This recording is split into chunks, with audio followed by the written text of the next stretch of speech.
I never got her last name, and she was, of course, in Belgium.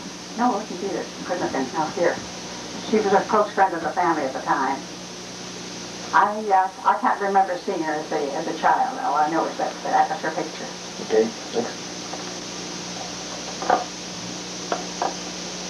Oh, these people. Now that is the Vanderweyer family, and that's Daddy Gits' sister. Oh, this is the Vanderweyer. Selena is her name, and the oldest girl is Rosalind.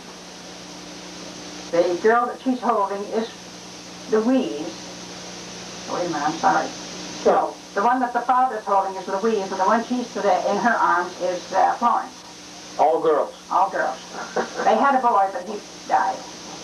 And this is your father's brother? No, this is Mr. Gits' or your mother's sister and her husband. His name was Theodore Vanderweyer. Okay, let's show the next picture. Do you know who? You say you don't remember. Now that is a photo that I can't recognize who the persons are, but there must have been a close friend of the family, to her family. Okay. This might be before.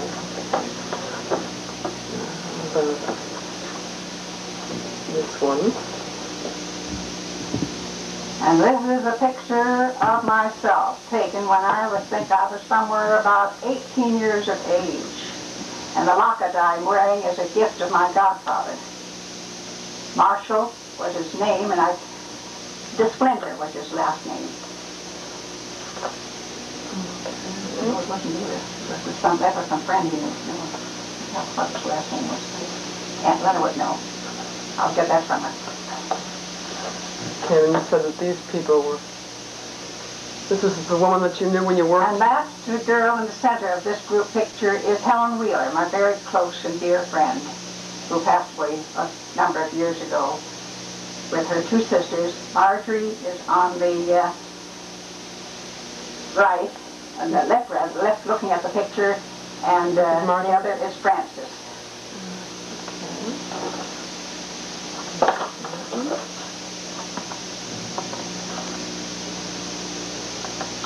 And this was a picture taken at a hayrack party that we enjoyed. And there is the young man that I was more or less interested in at the time when I was I'd say somewhere about 15 or 16 years of age. 15 or 16, huh? Yeah, about 16. In the center. This might be earlier than that. And I could have said there was Anna Heimbach at the right. She was right next to me.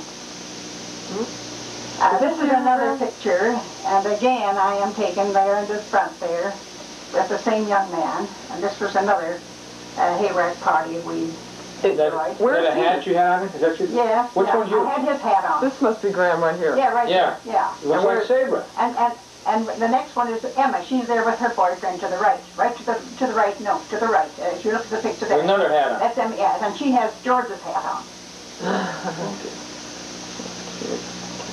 There were two very righteous boys. Oh, we said that one already. No, this one. And this again is the same two couples.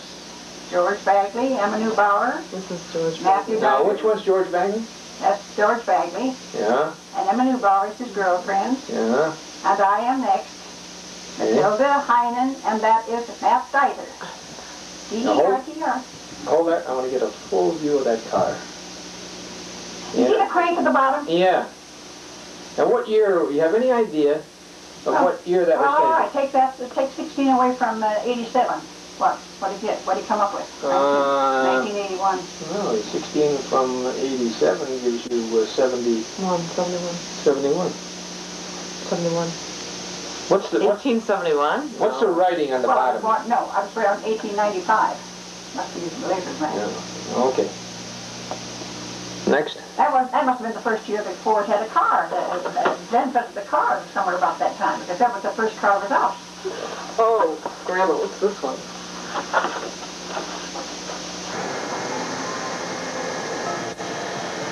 January 4th. You can see it from the kitchen. He's sitting on the ramp. 1948. Yeah, I got him now. You got the parakeet? 1985. Oh. This is I don't know. my greenhouse. he's on the house now. He's at a birdhouse now. Oh.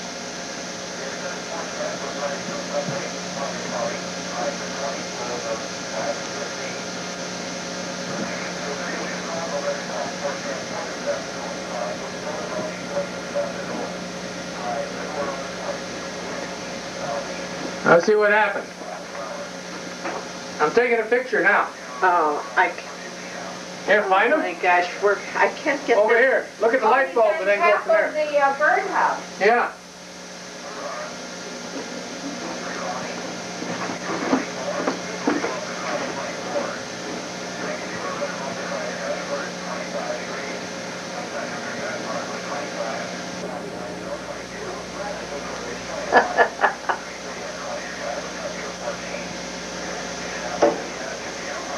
Oh, I'm sorry.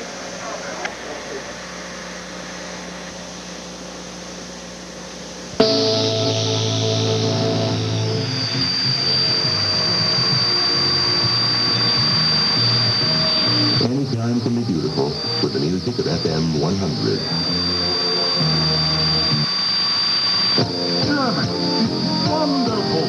In Frankfurt, you will see the best of old world and the new.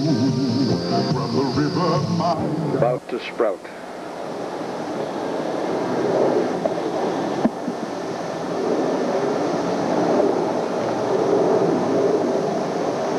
Zinnias.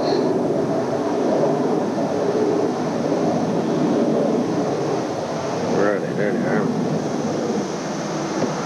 And what's over here? Spinach. Spinach. There's spinach. And what's that? Broccoli. That's broccoli. And over here we have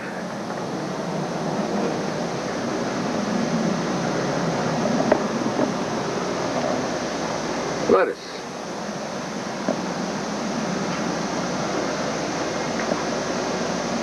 Onions.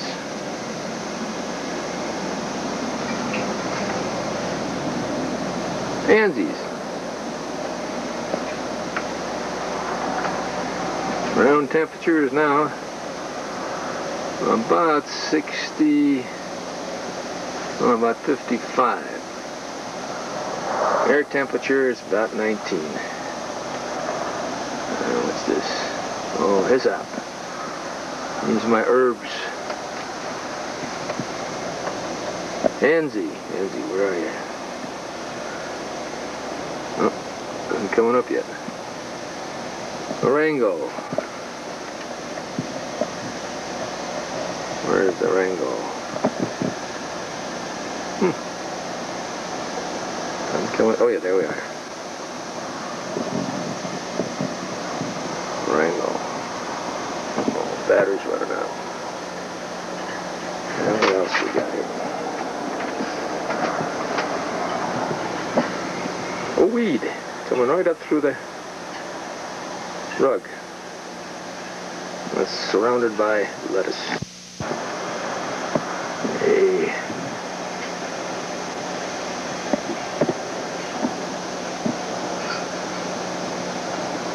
Carrot tree, a lemon tree, and an apple tree. And over here,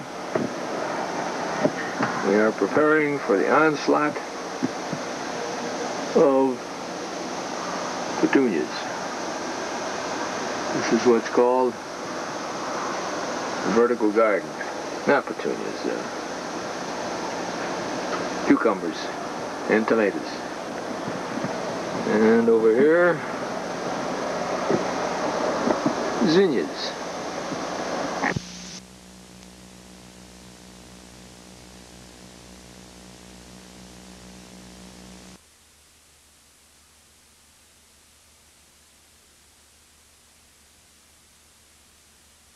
And that was at in the city on well, it's not important. It was somewhere near Laramie in Austin. So with, and of course in turn, I felt that I should also have a little gathering at my home in turn. And so I had Rosalind and Elsie and Edna at my home for another little dinner. It's on a Sunday evening. And after Rosalind came, she wanted to know if it would be all right to have her uncle pick her up a little later in the evening when she was ready to return home. To which I answered, it was perfectly all right to have him come. Be very glad to have him as another guest, providing he could make himself comfortable with a group of girls. To which he answered that he was all used to that. Which of course was a rather an answer that I didn't quite expect. So in the meantime, the young man arrived, and I, of course, invited him to join the group after dinner at a game of Bunco, which was a game at that time which was very popular with the young people. And he readily agreed. He said he'd have enjoyed it. Like craps, wasn't it? No, you just, well, yes, you threw them, yes. And if we did notice during our playing that he was left-handed. And somehow or other he had a way of shaking the dice, or however he did it, that most of the time he was the winner, which we never did quite figure out. But he had a way of taking the dice and laying them down on the table, and that was what confused us, and it was rather an interesting event of the evening, because we just wondered how he did it.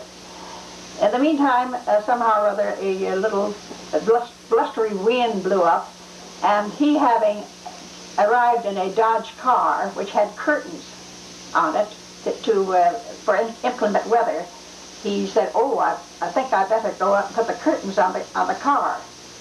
And of course I escorted him to the door to let him out. And at the same moment he said, "How about a date on Wednesday night?" And I said, "Okay." I readily agreed. Just like that, huh? Sure. And what was his name? His name was Ramey at that time. But everybody knew him by the name of Ray. And that's how I first was introduced to him, as Ray.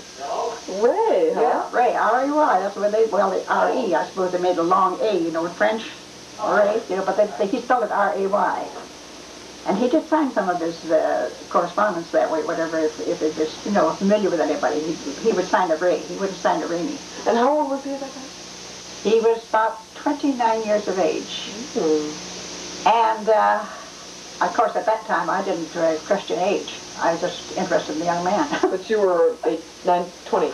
I was then, no, I was 22. Oh. I was 22. I just passed my 22nd birthday after I met him. So I was married really a little, about 22 and a half, something. So he was 6 years older than you were? Close to 7. He was born December the 2nd. And I was born February the 26th. Okay. So in the meantime, we continued enjoying the game, and they left. And the next Wednesday evening, I believe it was, we saw the performance of Fanny Bryce. And I think it was at the Garrick Theater.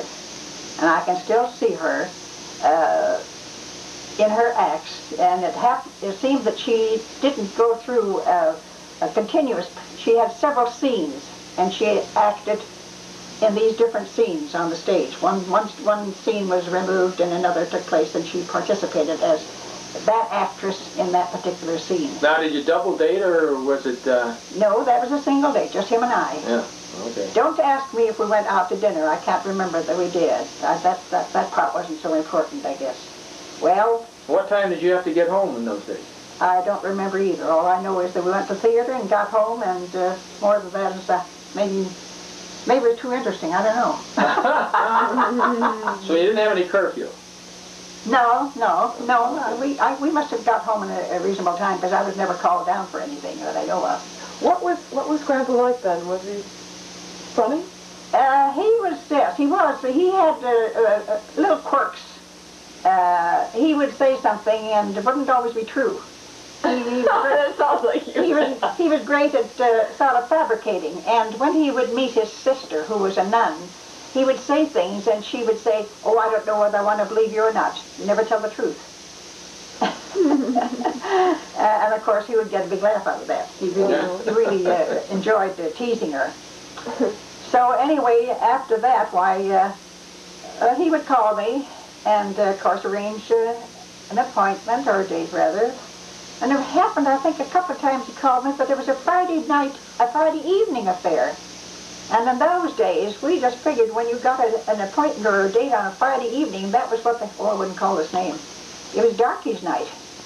Darky. Darky's night. I wouldn't call the other name because it wouldn't be sounded. And so I just felt as though I was what you call second fiddle. Because he couldn't get a date someplace else. Well, it wasn't that. I guess he wanted to have 2 dates and find out which one liked the best, I guess, because that's what he told me. On the same night?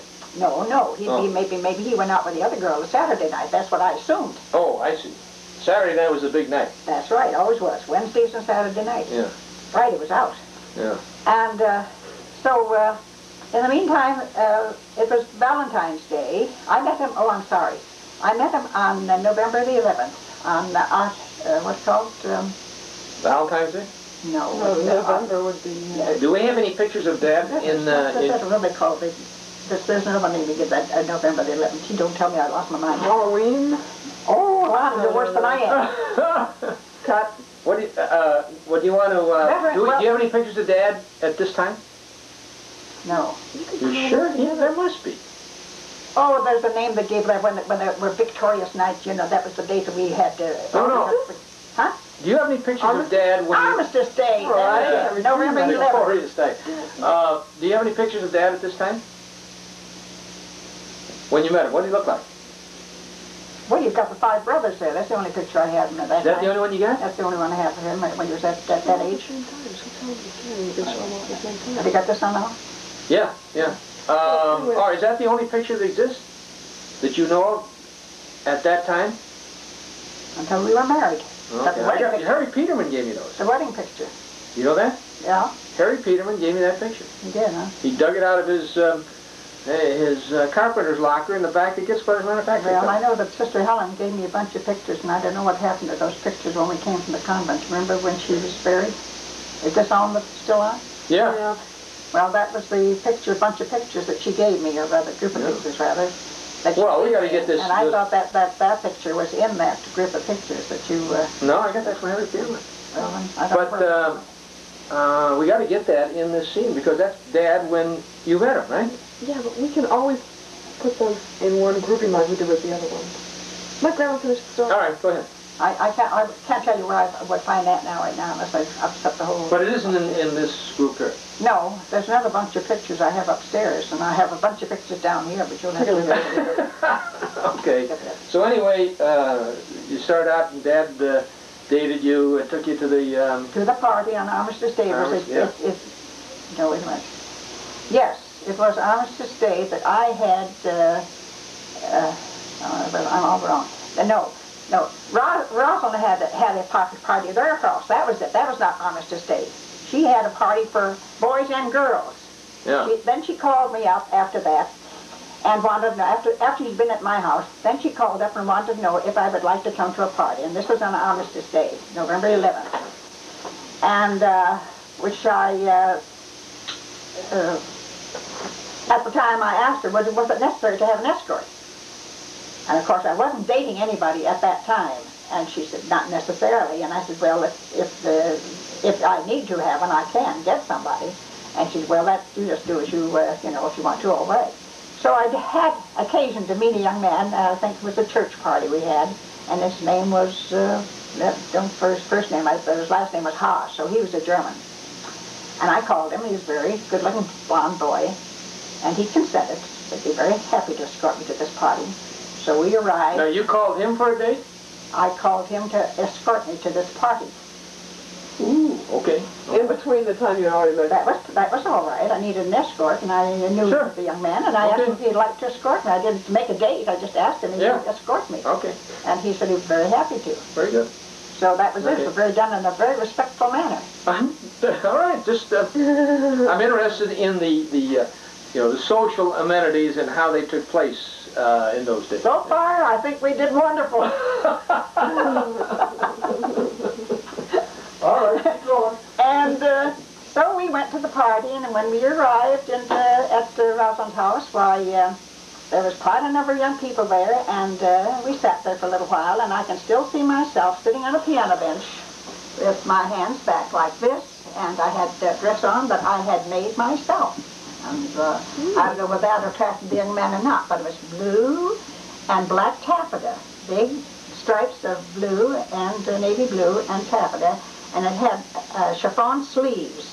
It was made in sort of a basque design to the waist, long waistline, and then belt in the center. And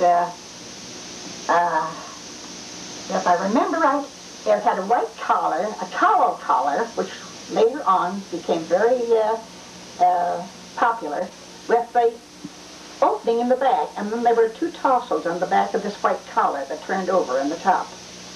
And I thought it was a very pretty dress.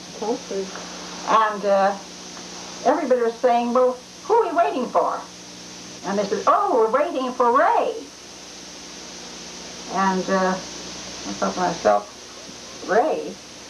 So I was anxious to know who Ray was, because they were all very anxious to meet him.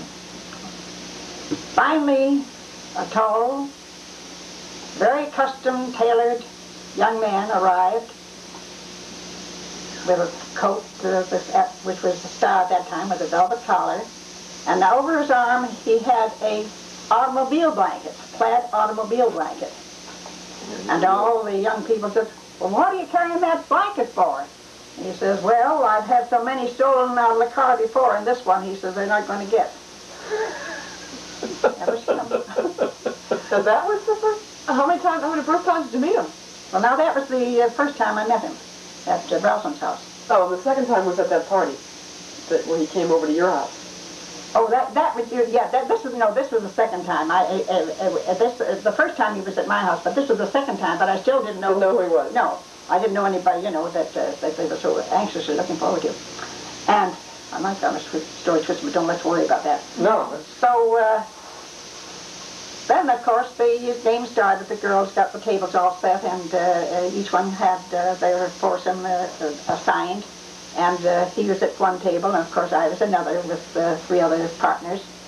And as we played bunco throughout the evening, every time I looked around the room, I would see him looking at me. And somehow or other, our eyes finally met. And I'm not ashamed to say, but I winked my eye to show him that I was also interested. And that was all he needed, he said, which he later told me. That was all he needed, the encouragement he needed. Mm-hmm. So then when the evening ended, everybody, of course, got their wraps, and the comment was as where they lived or where they were going. And he said, well, I can take some of you home, and you get in the car. So I was invited to get in the car with the rest of the young folks that he was going to drive home. And as he drove along, the youngsters were all, conversing and really having a jolly time, not thinking of going home at all. And all of a sudden he says, doesn't anybody live anywhere? If you don't, I'll dump you off at the next corner. So then we heard several comments, oh, I live here and I live there. Now take me there and take me here. So he started to unload his passengers. And it happened, of course, I was one of the furthest away, lived furthest away, so I said, now you don't have to bother taking me home, just drive me to Kedzie Avenue, and we can take the streetcar there. And so that's what we did. We got to Kedzie Avenue, and he continued to, I said, now where? And I said, well, you'll take the car here and transfer to Archer Avenue. Oh, he said, I can drive to Archer Avenue. I said, well, I'd rather you wouldn't. You can just take the car. Oh, he said, no trouble at all. So he drove it to Archer Avenue. Got to Archer Avenue, and I said, well, here's where we get off. He says, no, I'll take you all the way where you live. I said, well, it's an awful rough road. It isn't paved. I said, you're going to have a rough ride. He said, oh, that's all right. I'll take you. So he drove on until we got to my house. And, of course, our house is a rather large place. You couldn't miss it. But we had no sidewalks. We had culverts, and you had to walk over this culvert in order to get to your home from the streetcar. And when we did take the streetcar. So as I got out of the car, I said, now, you won't have to, take me any further. Just let me run in front of the car and take, I'll call him maybe Bill Haas back. He said, okay.